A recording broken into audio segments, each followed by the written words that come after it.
Hello, everyone, and welcome. This is Politics Today, live on Channels Television. I'm Sean Kimale in Abuja. Let's continue with our countdown as we await President Muhammadu Buhari's assent to the electoral bill. It's now 22 days since the National Assembly re-amended, passed, and again transmitted the electoral bill to the president for his assent. This comes after he has first rejected it, but he told Channels Television in an exclusive interview that he will sign the bill should the National Assembly fix all the gray areas he pointed out to them. And so now the nation eagerly awaits the president's assent and hoping that he will keep to his promise of signing the bill. Meanwhile, Nigeria's main opposition party, the People's Democratic Party (PDP), has condemned the delay in President Buhari's assent on the 2022 Electoral Act Amendment Bill, describing it as a ploy by the ruling APC to manipulate the 2023 general elections. The party was speaking at a news conference in Abuja. The PDP National Publicity Secretary, Mr. Debo Olugunagba, was the one who addressed the press conference and maintains that President Buhari and the ruling party is scared of going into the 2023 general elections with a new law that supports electronic transmission of results. Take a listen to him. As you are aware, President Buhari continues against the will of Nigerians to withhold assent to the Electoral Act Amendment Bill, retransmitted to him since Monday, January 31st, 2022, clear 22 days ago. The refusal to sign the Electoral Act Amendment Bill is nothing short of a premeditated and contrived political abortion of the will of the Nigerian people as represented by the elected 109 senators and 360 members of the House of Representatives who unanimously passed the amendment bill in the first instance. That is the spokesperson of the People's Democratic Party on the electoral bill. But there are stories going around that in a matter of hours, President Buhari will sign or assent to the electoral bill. We await that and how that happens. Hopefully, we understand that that may happen tomorrow, Wednesday. Well, let's take a look at some of the political roundup stories now.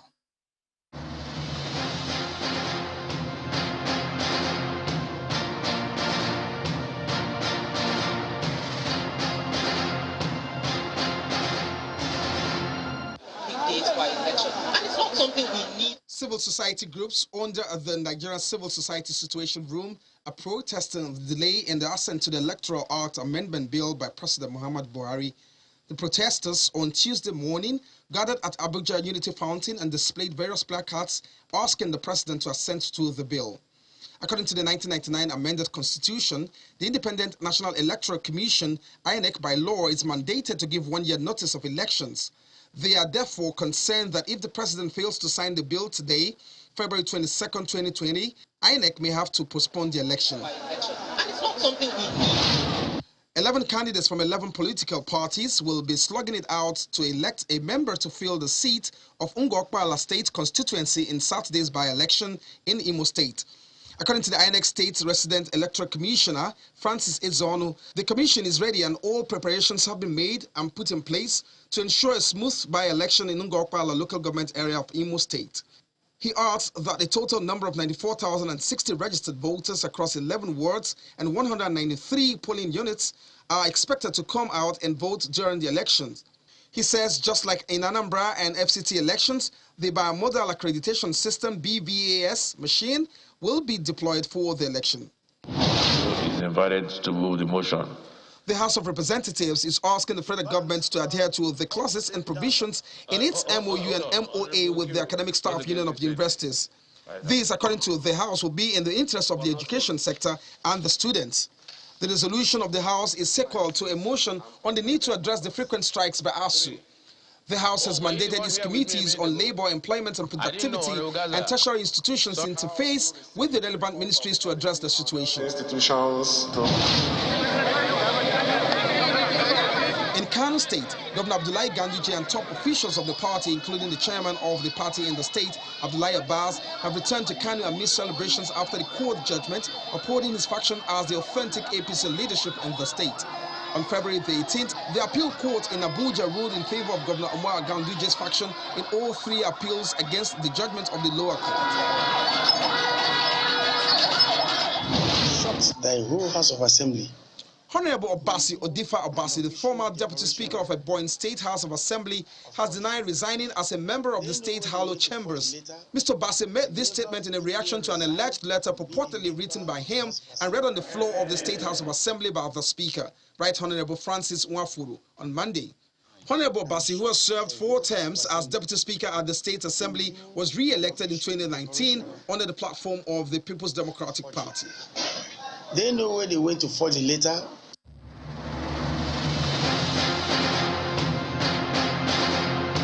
It appears that the amendment to the Constitution, the 1999 Constitution, has reached an advanced stage. The National Assembly has fixed dates now for the federal lawmakers to vote on clauses for the amendment on the Constitution in the new phase in the review of the document. Federal lawmakers in the Senate and the House are to vote on the amendments on the 1st and 2nd of March. Deputy Senate President Ovie Omoagege, who announced this during Tuesday plenary, says the Committee on the Constitution Amendment will lay the report of the 1999 Constitution review before the Senate on Wednesday, February the 23rd.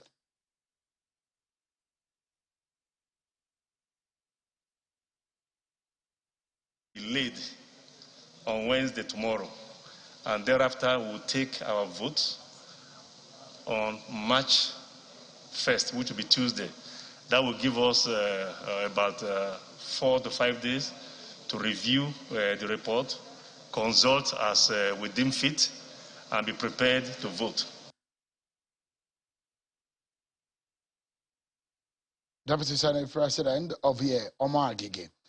Now, let's get talking on our first line of conversation. I'd like to ask you, is the political third force here now? Well, that is a question that may be answered tonight on the program, considering what we saw today happened in Abuja. It was the launch of a political movement, which is tagged the national movement. Nigeria first before politics. That is a promise the national movement is giving Nigerians, and they believe they can deliver on this promise if Senator Robbie Musokunkunso is given the mandate to rule Nigeria in the next democratic dispensation. Speaking at the launch of the national movement in Abuja, the convener of the movement, Robbie Musokunkunso, says leaders must look beyond the boundaries imposed on them by political parties. He says the movement became necessary to protect Nigeria from threats of disintegration, save democracy, rescue the nation. That is the slogan for the national movement, a movement convened by the former governor. So let's hear from the convener, who is our guest tonight on the program. I'm now being joined by a former governor of Kano State, a former senator elected in 2015. He served as a Minister of Defense under the Olusegun Obasanjo administration. He joined the All Progressives Congress APC in 2014. In 2015, he contested the presidential primaries but lost to Muhammadu Buhari. In 2018, he returned to People's Democratic Party PDP and contested the presidential primaries, losing out to Atiku Abubakar. He is the national leader of the very populist political movement, the Kunkwansia. Senator Musa Kunkonso joins us from his residence in Abuja. Thank you so much, Your Excellency, for joining us tonight. Before we get started, it does look like there was some kind of formal declaration from you on your ambition for 2023 at that event today. Can you confirm to us that you're running for president in 2023? Sheol, thank you very much. I want to say that we are not there yet. What we had today was a launching of the national movement. I'm so happy that so many people created time to honor our invitation. And as you must have seen, quite a number of people were there. Many people have wanted to speak, but due to time constraints, only very few were able to speak. But in any case, we thank Almighty God for this day. And to us, this day is a special day. And if you look at it, it's 22/0/22/0/22. And this sort of date only happens in 100 years once. And it was carefully selected. And of course, to us, it's a very significant day. And I believe even to the polity itself of this great nation. So let me take the opportunity to thank all those who created time to be there, and those who have decided to watch it at home, and those who sent representatives to the occasion. We say thank you, and we also say very thank you to all Nigerians for giving us the support for what has happened today. All right, let's get some clarifications from you tonight. The last time we checked, you're a member of the PDP. Does that still stand? What is the status of your political party membership? No, I'm a member of the PDP, and in the group, you have many people from the APC, others from ABGA, and even other political parties, and some people had no party at all. We decided as Nigerians, especially those of us who are very much worried about what is happening in terms of governance, in terms of the polity, in terms of security, in terms of education, and of course infrastructure, and so on and so forth. As you must have heard, we started this movement in April last year. That was immediately after our zonal congress, which many of us were terribly disappointed.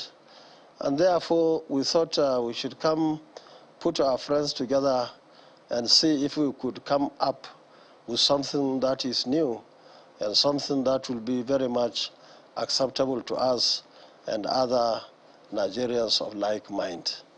And I'm happy to say from April, immediately after the aborted zonal congress, to date so much has been done, because Sheon, some of us have got a lot of energy, and we don't want to dissipate it for nothing. And that was why we thought we should create something that we believe is good for us and is good for Nigerians. And I'm happy that the national movement that we call TNM has been launched today. So let's get it clearly. What is the ultimate agenda of the national movement? Is it going to dovetail into a political party in the end and produce a candidate to run in the 2023 presidential election or the general elections at large?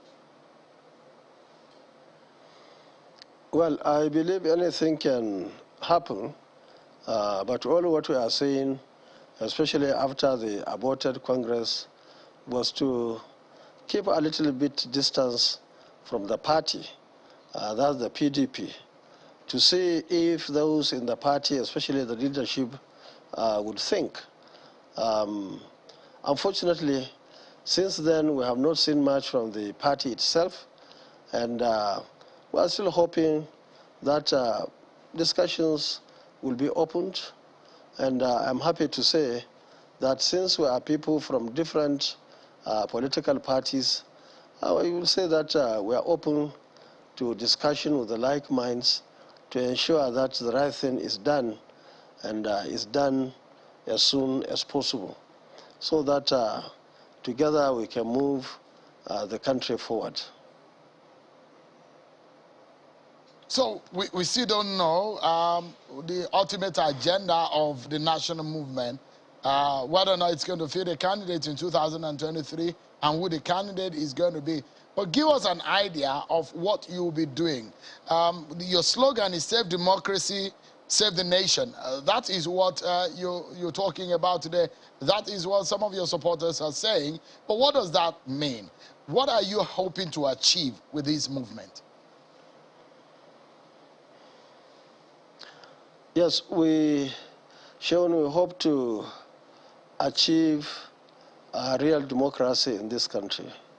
We want to achieve and ensure good elections. We have mentioned the issue of INEC. We mentioned the issue of security. We also talked about the issue of judiciary and even the politicians themselves.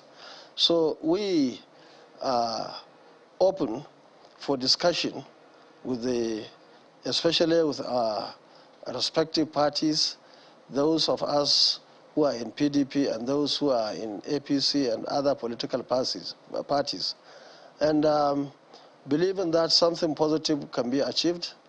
Otherwise, I believe that members of our movement will have no option other than to get another political platform for us and for other Nigerians who are interested in good elections, people who are interested in good governance in this country, people who believe that we are strong enough under any circumstance to protect each and every Nigerian, whether in a village, in a town, or a city, or anywhere for that matter, once you are within the shores of this country.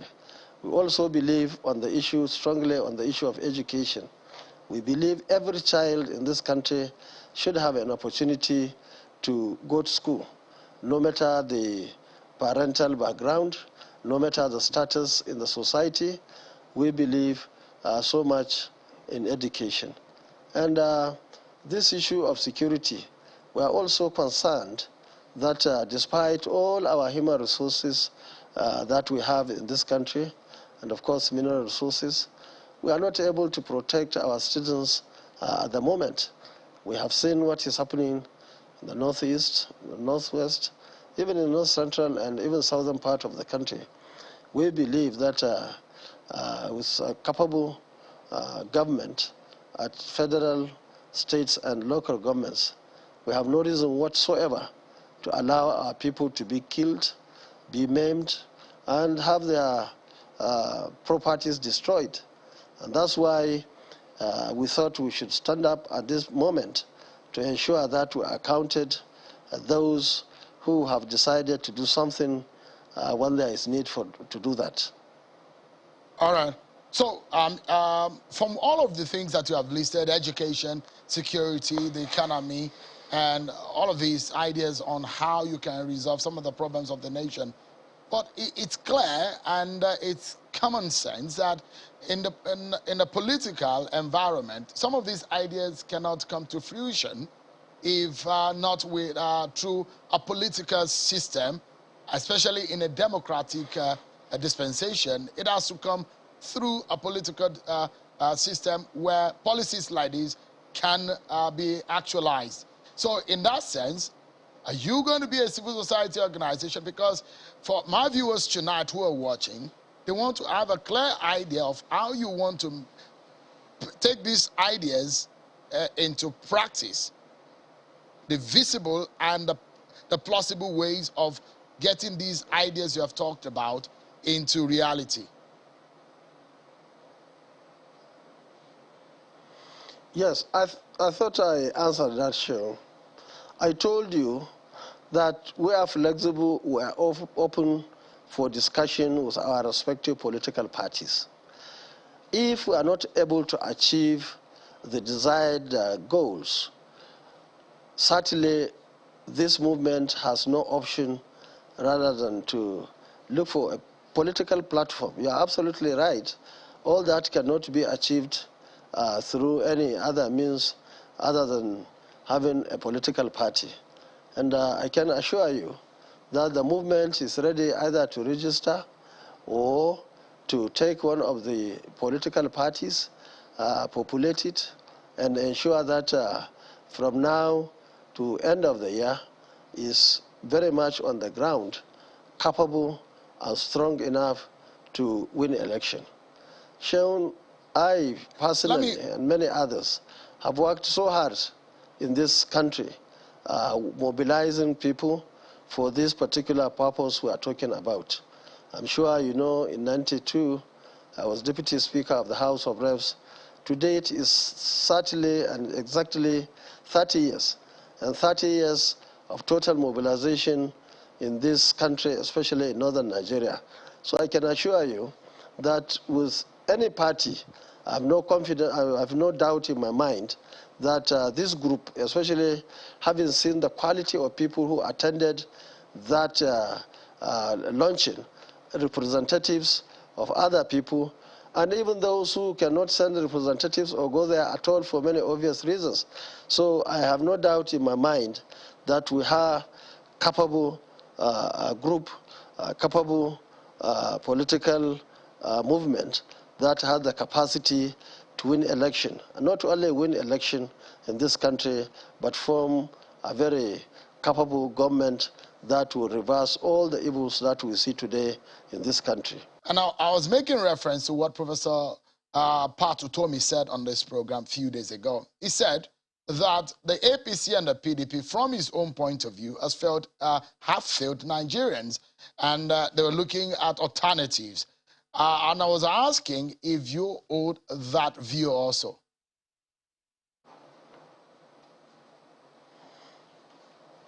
Yes. Really shown there are some serious challenges. I was a member of PDP in 1998 during its formation. By 1999, I was governor of Kano and then Minister of Defense. Then I was in the NDDC representing Northwest on the board. And we realized that there were issues, and therefore there was need to correct those mistakes. And that was why in 2015 we decided that there would be some political changes in this country. And that was when my humble self, four other governors teamed up with the just registered APC. And we worked for the party, and the party succeeded, believing that we would have positive change in the country. But unfortunately, many people believe that PDP was even better, the very PDP that we had to come and remove. And even the PDP now knows that there were those issues, and now the APC, of course, has even got more issues. And going by these two political parties, I think the political campaign issue would be which one was better between the PDP that we thought was so bad that we had to team up with some other Nigerians to effect change, political change in the country. And I think APC now must be thinking that it will try and use some government machineries as usual, the police, the INEC and other machineries, government machineries, and even interfere in courts and so on. Otherwise, it's difficult to see why anybody would have any confidence in winning election among the two parties in 2023. And we all believe now that if the two parties are to be the major parties for election, during the election, I believe that the candidate will now decide which way Nigerians would want to vote. And the way we have seen it in the past is so unfortunate that we had serious voter apathy across the country from 1999 election to the last election in 2000 and of course 19. Maybe the best in terms of people coming out to vote was in 2015, when we had just over 27 million people coming out to vote. And we wait and see what happens in the next couple of weeks, whether we are going ahead, going all the hog to ensure that what you mentioned, the third force, is being put in place.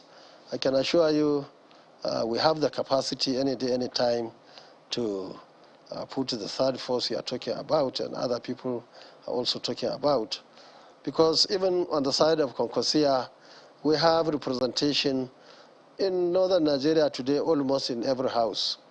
Many people would not know our strength, and it's not our, we always want people to even underrate us.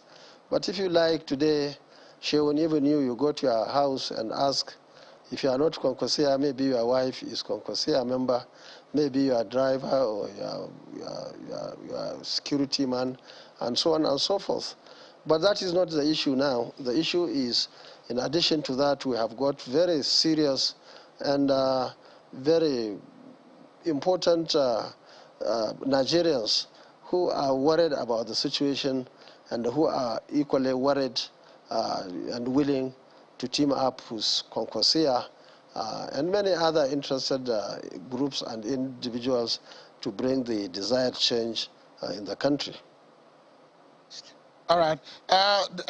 Your Excellency, as we wrap up now, the final question for you tonight, although from what some of the things that you said, some of your critics have said, look, Konkosia has been decimated. They attribute the fact that you lost to Buhari in 2015, you lost to Atiku in 2019, and the question of whether Konkonso can rise from the rubble again and come back to political limelight and contest for a national election such as a presidential election, the speculation whether you're going to be in the race in 2023. These are some of the speculations. You said yourself tonight that it's not clear. But the big question here, if you look at what the APC has done today, they've clearly stated that they are willing to, they've stated their position on zoning. And they said they are swapping the zoning arrangement from the status quo just on the opposite side, which politically one can make an inference that they have decided to zone to the south. We'll be getting clarity from that. From your point of view, the last time you spoke about zoning, it does look like you still think that the north should have it in 2023. Has that position changed?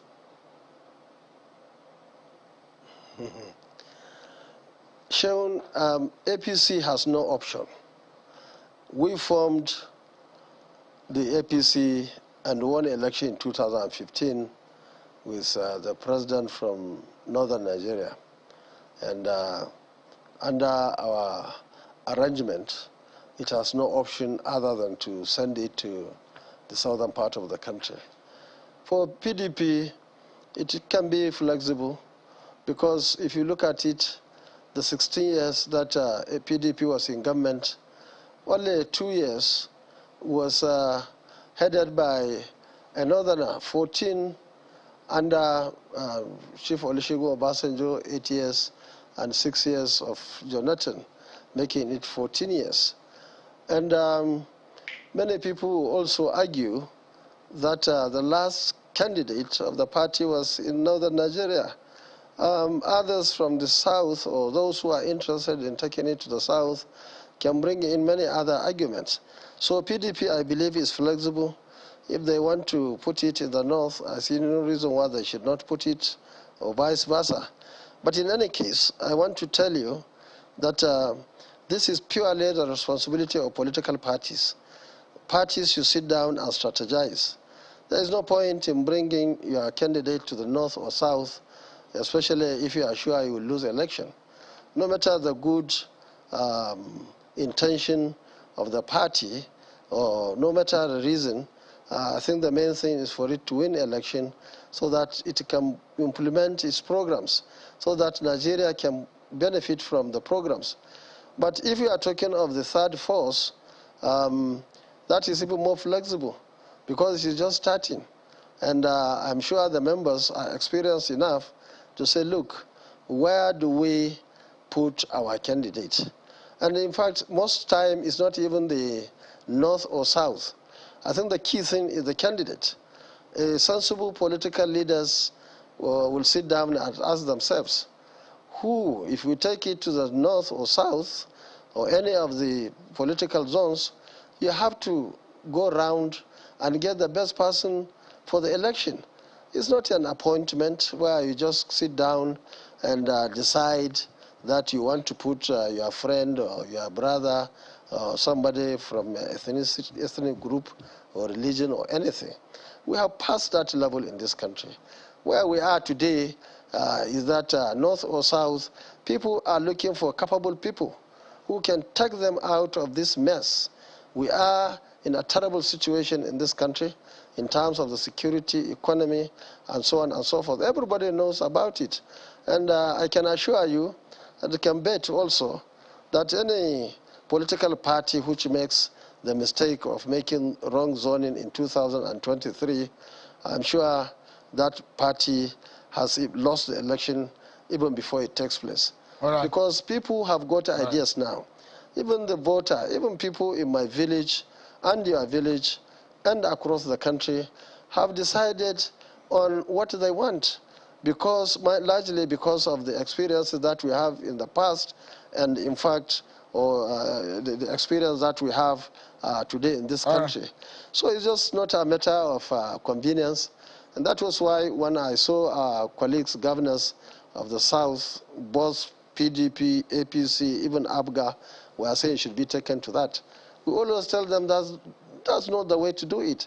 The way to do it is to come out to distinguish yourself as a candidate and then see what can be done so that Nigerians can come and vote for you, and through you vote the party and then form the government. We need to wrap up now, but I have a very short one for you. If you can help answer it in the shortest time possible. Will you work with any political party that does not field you as presidential candidate? Why not? Let me tell you, Sheun, my personal experience as a presidential aspirant in 2015, I realized that election was mainly about arrangement. Even before we joined the APC in 2015, along the line, I realized that there was a heavy arrangement at that particular time. And those of us who were individuals going around to campaign, we have seen what happened in Lagos in 2015. So also in 2019 in Port Harcourt, all of us went there. I went around all the states of the country, including Abuja, to campaign and so on. But Friday, a day before the election, there were some people who were under arrangement, and everybody was told that this is the direction of the election at that particular time. So that is why some of us now are worried, because we have seen many people going around making arrangements, and nobody is talking to any one of us. That's why we are worried. And that's one of the reasons, in addition to the difficulties we have seen in the country, why we decided to come together and see how we can salvage the situation. All right. We need to leave it at that. But I must sincerely thank you, Your Excellency, former Governor of Kano State and former Minister for Defense, Senator Musa Robbie Ukwonkwo. So thank you so much for your time. Appreciate it. Perhaps gives us an idea of what the ruling party is up to in respect of zoning of top positions in the party.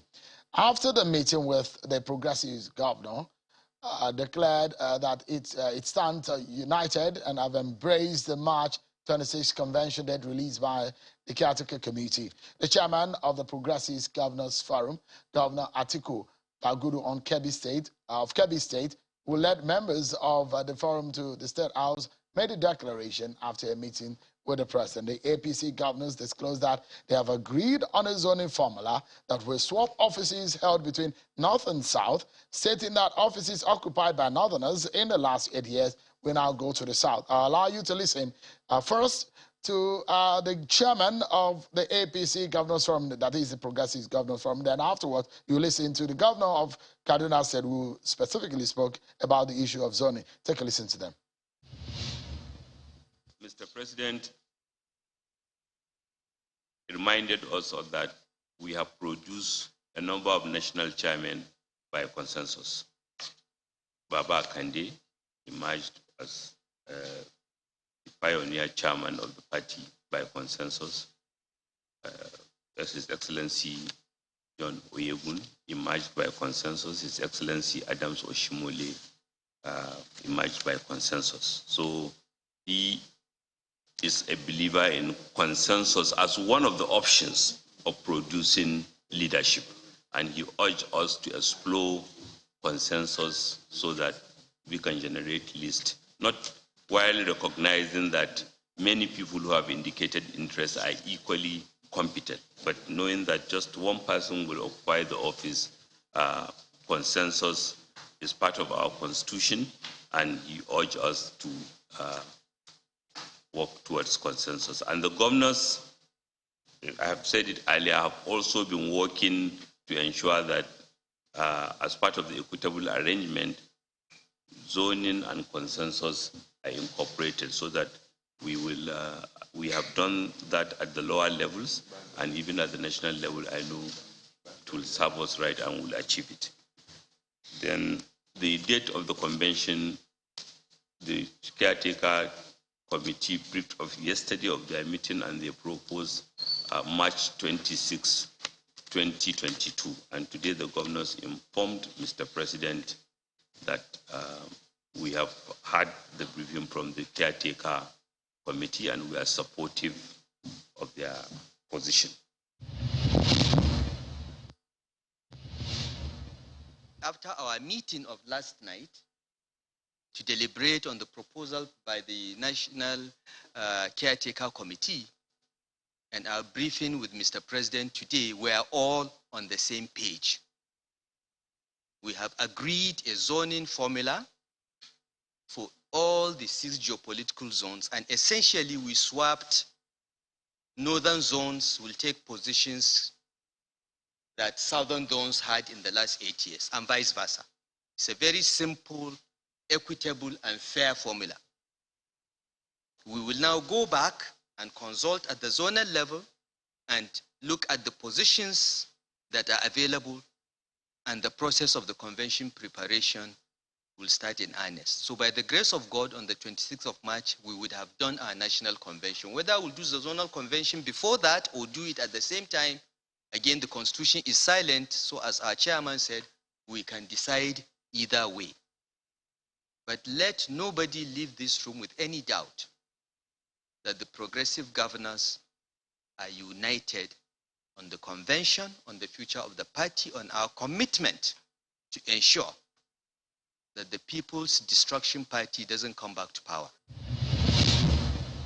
All right, so much to unpack tonight about the APC, the state of affairs, their national convention, who is going to be the presidential candidate, where the top leaders of the party will be coming from. Let's get some idea about this. I'm being joined tonight by Professor Usuje Medana, the director of organization of the APC and member of the party's caretaker and extraordinary convention planning committee. Usuje Medana is a legislative analyst, researcher, and political risk assessment expert, and a professor of criminal justice and penology. He has authored 7 books. Professor Medana, thank you so much for coming in tonight. Thank you for having me. So let's get a sense of what this means. In clarity, give us a clue to what this means. The swapping of the zoning arrangement. What does this mean in clear and simple English? First and foremost, let me just correct something you said. I'm not a member of the CECPC. I'm a director of organization of APC. Oh, sorry. CECPC is a 13-man committee created by the NEC So now there's always an assumption that you're one of them. It's an assumption. But thank you for clarifying. Thank you. Please go ahead. The next thing, if I heard what the governor of Kaduna State, Malam Nasir El-Rufai, was saying, it is a follow-up to the meeting of yesterday. After the CECPC meeting, after the rolling out of the notice of convention, which was read out yesterday by the secretary of the party, that the convention commences on the 24th and terminates on the 26th of March. And the governors met to review, which I have had the governor of Kebbi State, who is the chairman of the Governors Forum of APC, has commended the CECPC. Is now the issue left for the zonal caucuses, what I mean, the stakeholders. The next item on the schedule is for them to go back to the zones and consult themselves within, let me take not west, for example. Among the 7 states in the Northwest, who is going to produce the national vice chairman, who is going to produce the zonal legal advisor, who is going to produce the zonal youth leader, who is going to produce the zonal women leader, and so on and so forth. Let's get clarity. And it does look like sometimes it seems as if it's a straightforward mathematics in all of these zoning calculations. No, so we're using the status quo.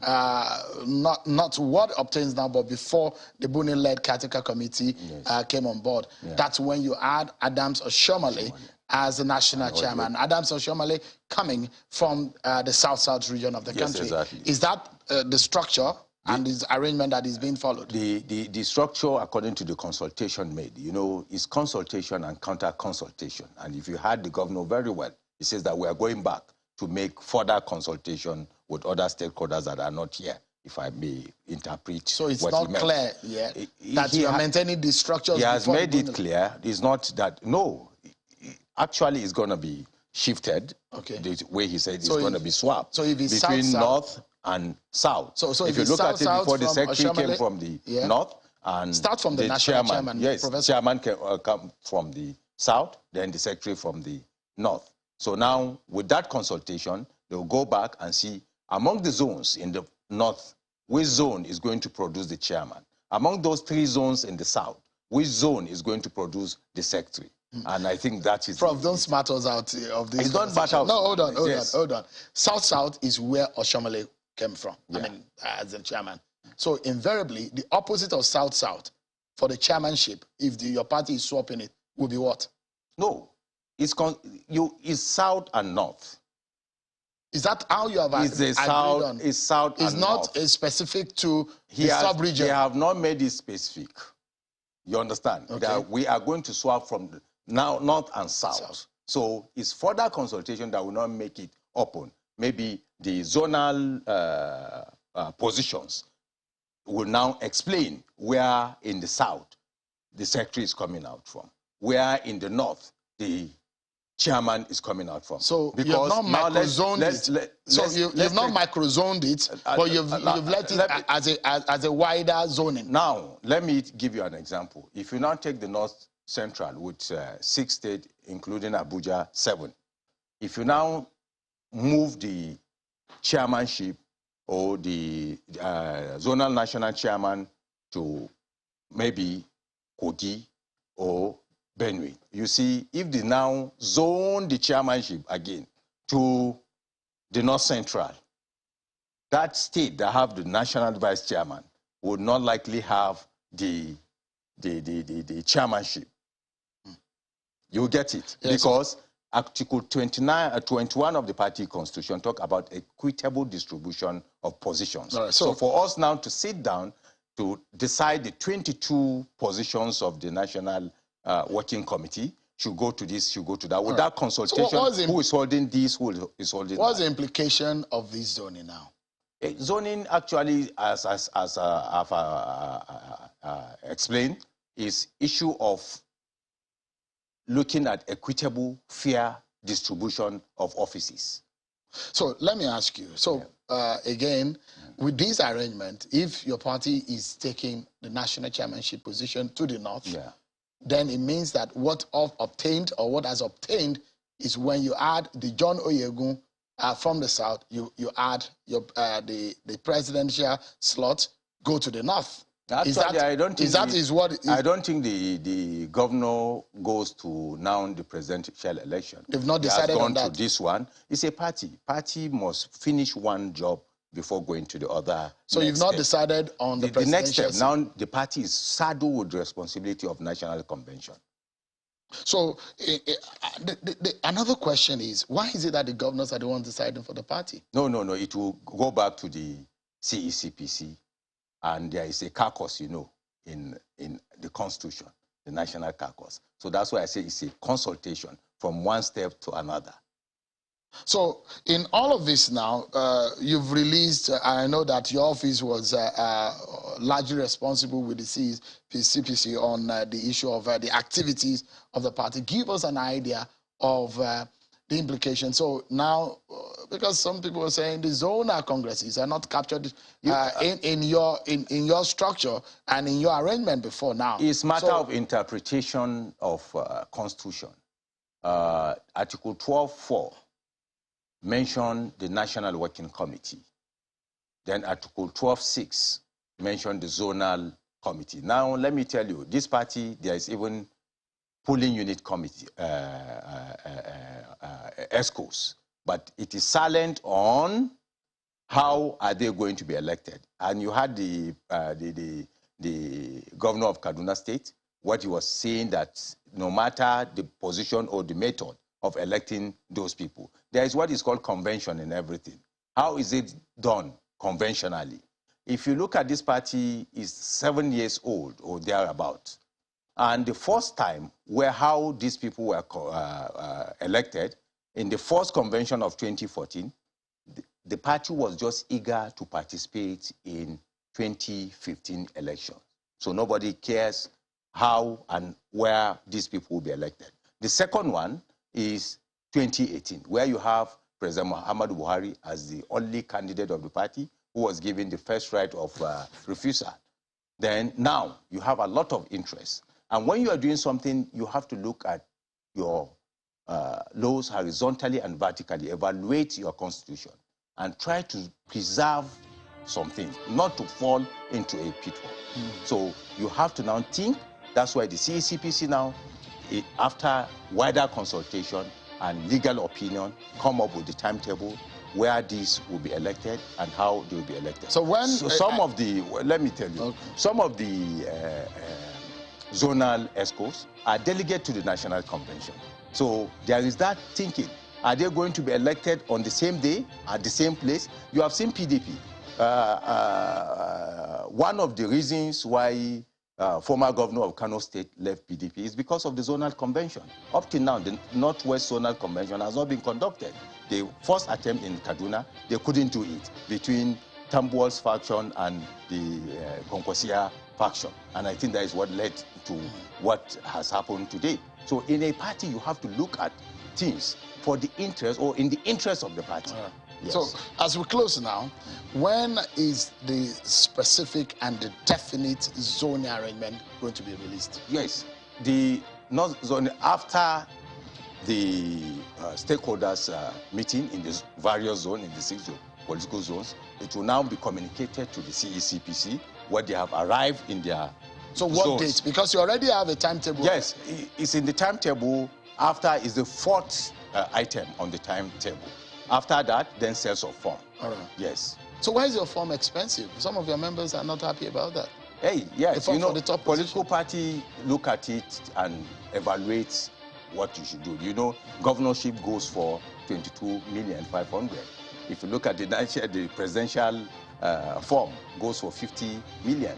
Then the national chairman position, the national vice chairman. But if you look at other positions, they are 500,000. Why are they that expensive? Things are hard. It's a leadership, and leadership comes with responsibilities and capabilities. That is what that's the a lot party of is money, looking isn't at. it, to buy the form? Actually, isn't it? you know, most of the people that appeared on this program, they said they have candidates, they are going to contribute for their candidate to pick the forms. Professor Osuji Medana, Director of Organization of the APC, thank you so much for coming on tonight and for clarifying some of these issues for us. That's our show for today, everyone. Many thanks for watching. I'm Sean Akimale. Bye-bye.